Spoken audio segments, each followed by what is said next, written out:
Now let's see how to approximate a definite integral using a Riemann sum. The process is essentially the same as what you already did for approximating areas. So we look at the upper and lower bound here, and that tells you the range of values a to b, so in this case -1 to 5. I want it split up into 3 pieces. So remember then, you can calculate delta x, which is b minus a over n.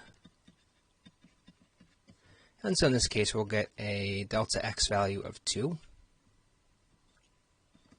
So at x equals 1 and x equals 3, now I have spaces that are each of size 2, and I have 3 such spaces. Now this time, for variety's sake, we're going to choose the left endpoint of each interval as the sample point. So instead of the midpoints, I'm going to use -1 for the first interval, 1 for the second one, and 3 for the third one.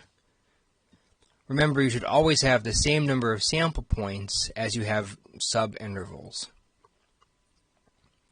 Okay, now what we're going to do is to make our little table here.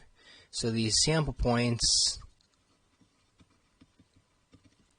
were -1 and 1 and 3.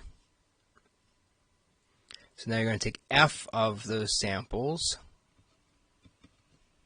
So f of -1 and f of 1 and f of 3, where f of x is just this function sitting on the inside of your integral.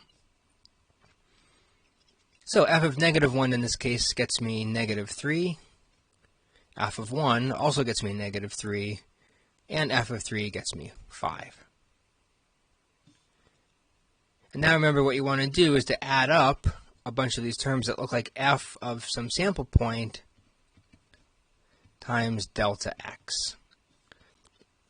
So in other words, it's just going to be, well, I think most people find it easier to just add up all of those heights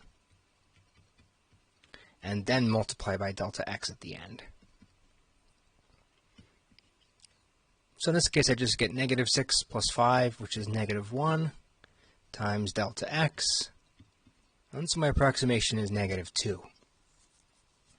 And remember that unlike the area problems, a negative number here is not necessarily an indication of a problem, because a definite integral doesn't just tell you about areas, it tells you about these things that we call signed areas.